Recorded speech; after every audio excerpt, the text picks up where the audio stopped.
Alors, à la page 4 de vos notes de cours, on va souligner les mots-clés, les parties importantes. Donc, dans les constituants alimentaires, ici, on voit que le tableau, en en-tête, on a bien les constituants alimentaires qui sont énergétiques, donc qui fournissent de l'énergie. Donc, il y en a 3. On a les glucides, de se rappeler que c'est ce qui fait rappel au sucre.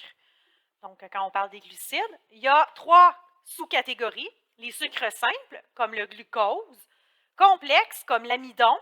Ils font partie, si tu regardes à droite, on a les principales sources, là, donc on va y revenir. Et troisième sous-catégorie, ce sont les fibres. Alors, on va aller surligner glucose, amidon.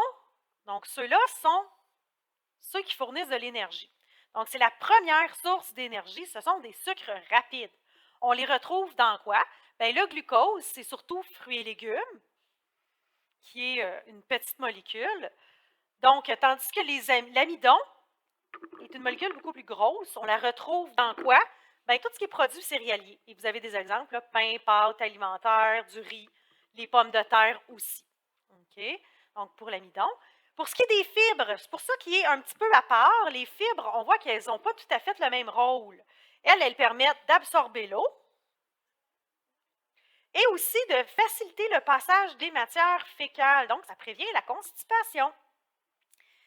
Et de bien retenir que les fibres ne fournissent pas d'énergie et ne sont pas absorbées, contrairement à l'amidon et aux glucides. Là. Et dans quoi on retrouve les fibres? Important parce que c'est souvent ce qu'on est en carence, donc on en manque. Les produits céréaliers, mais à grains entiers.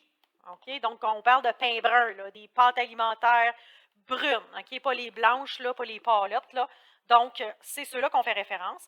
Les fruits et légumes entiers, ça veut dire pas des jus. Okay?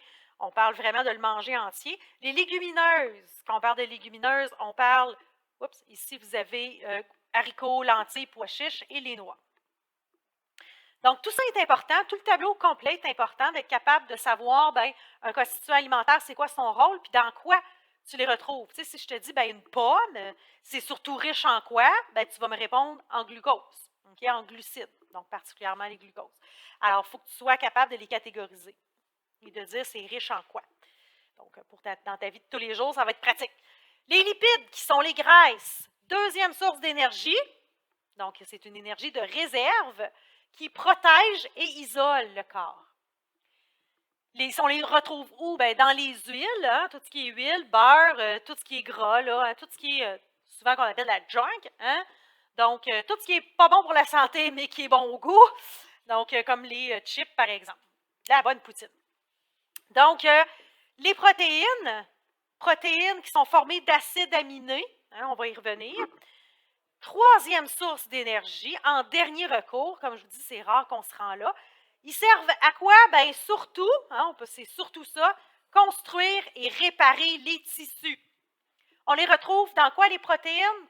Bien, dépendamment, c'est animal ou végétal, mais les légumineuses, comme les fibres, les noix, de la viande, poisson, les œufs, produits laitiers, le soya, donc tout ce qui est boisson de soya, mais aussi le tofu, là, qui est un élément solide. Ensuite, on a ceux qui sont régulateurs, donc, du métabolisme. C'est-à-dire qu'ils assurent le bon fonctionnement général et ils interviennent dans plein de réactions chimiques. Comme l'eau, de savoir que c'est le solvant du corps. Alors, il permet de quoi? Réguler le métabolisme. On voit que les fonctions pour chacun des 3, c'est exactement la même fonction, c'est-à-dire de réguler le métabolisme.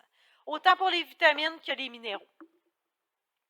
Deuxième rôle de l'eau, comme on disait, c'est le solvant du corps. Donc, elle sert de moyen de transport. Donc, de transporter les nutriments, puis les déchets aussi.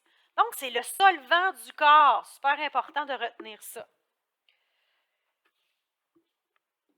Et les vitamines, on n'oublie pas, vitamines et minéraux, ce sont les deux qu'on dit que ils n'ont pas besoin d'être décomposés. Donc, c'est pour ça qu'ils sont à la fois, on dit, un constituant alimentaire et nutriments. Parce qu'on n'oublie pas que c'est juste les nutriments qui sont suffisamment petits pour être absorbés par la paroi intestinale. Donc, il y a juste les vitamines et les minéraux qui sont déjà des nutriments.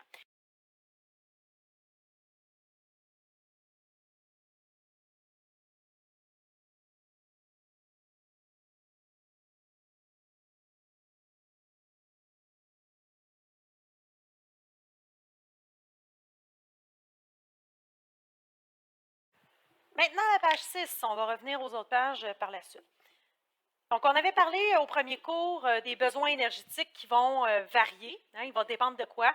Bien, ça va dépendre de l'âge de la personne, de son sexe, est-ce qu'elle fait beaucoup d'activités physiques et de sa grandeur, hein, sa taille. Alors, voilà, fait que ça, c'est la partie à retenir, être capable d'en nommer. Les besoins en constitution alimentaire, ça veut dire ici lequel on devrait manger en priorité. OK? Donc, l'énergie devrait être apportée en priorité par quoi? Bien, premièrement, les glucides. Deuxième lieu, les lipides. Donc, on doit manger, faut avoir une bonne quantité de glucides, entre autres, dans notre alimentation. Donc, principalement des glucides. Après ça, les lipides. Donc, y aller dans l'ordre, finalement, de l'énergie de réserve qu'on a. Les valeurs énergétiques, hein, quand on parle de la calorie, on n'a pas oublié que c'est l'unité de mesure qu'on utilise en alimentation, c'est la calorie. Le joule, c'est des valeurs trop élevées, ça ferait trop gros chiffres, comme j'avais déjà parlé. Ensuite, donc retenir la définition de calorie. Pour ce qui est de l'apport énergétique, donc l'énergie, hein, elle est lequel fournit le plus d'énergie? C'est les lipides. Donc ici, ce n'est pas les chiffres qui sont à retenir, mais de bien comprendre que celui qui apporte le plus d'énergie pour 1 gramme de ce constituant alimentaire-là, c'est les lipides. Okay? Donc, il y en a 3 qui fournissent de l'énergie, puis celui qui en le fournisse le plus, c'est les lipides. C'est ça qu'il faut comprendre. Et dans le bas du tableau, bien, de comprendre que l'eau, les vitamines et les minéraux, ce sont les 3 constituants alimentaires qui ne fournissent aucune énergie. Donc, ils n'ont aucun apport énergétique.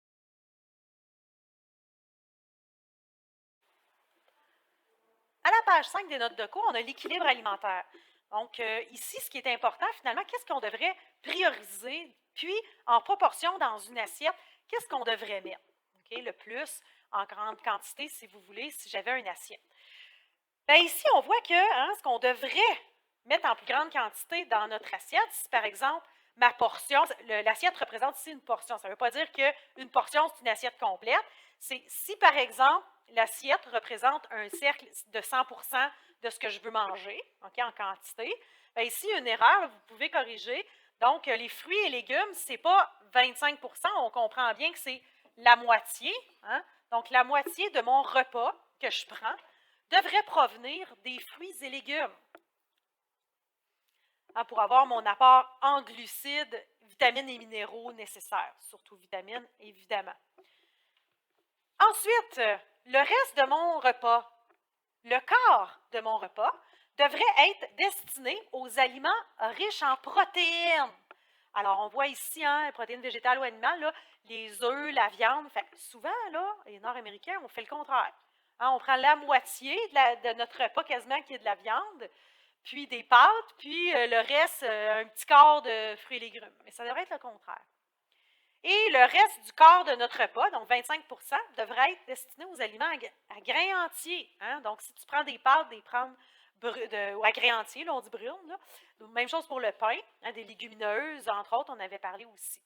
Donc, le riz, etc. Là, les pâtes, pain, patates qu'on dit, là, donc, fait partie ici des grains entiers. Alors, de retenir ici, en lien avec les pourcentages un peu plus, là, donc le quart ou 50 c'est comme tu veux, ça vient au même. Donc, 50 devrait être destiné pour les fruits et légumes. Et le reste, c'est le quart, donc les aliments à grains entiers et les protéines. Et de privilégier l'eau comme boisson. Okay? Donc, de privilégier l'eau, ça reste important parce qu'on a tendance à prendre des jus très énergétiques avec plein de calories. Donc, comme je répète, on doit manger nos calories et ne pas les boire. L'obésité devient vraiment un fléau là, en Amérique du Nord. Les gens sont de plus en plus sédentaires, le fameux cellulaire hein, qui ne nous fait pas tant bouger. Donc, voilà. Ça devient, on parle ici de l'équilibre de notre assiette. L'équilibre énergétique, donc pour avoir un poids stable et ça fait partie aussi d'être en santé, de ne pas être en surpoids, mais pas non plus être en sous-poids, hein, c'est-à-dire d'avoir un poids équilibré à notre grandeur. Donc, l'indice de masse corporelle, entre autres. Là. Donc, qu'est-ce qui arrive si, par exemple, hein, l'énergie que je consomme, donc l'énergie consommée, est égale à l'énergie dépensée. C'est là que notre poids reste constant. C'est bien logique tout ça. Si l'énergie consommée est supérieure à l'énergie dépensée, bien, si ça veut dire que si je mange plus finalement de ce que je dépense, bien, c'est là que notre poids va augmenter. Hein, on va être en surpoids. Et si c'est le contraire, quelqu'un qui ne mange pas assez, ça veut dire que l'énergie consommée, c'est-à-dire je mange moins de ce que je dépense, bien, c'est là que ça va être l'inverse, hein, notre poids va diminuer. Fait qu'ici, c'est bien logique, il faut juste bien lire la phrase pour ne pas éviter de se tromper. Donc, notre poids diminue ou augmente en fonction de notre dépense versus notre consommation.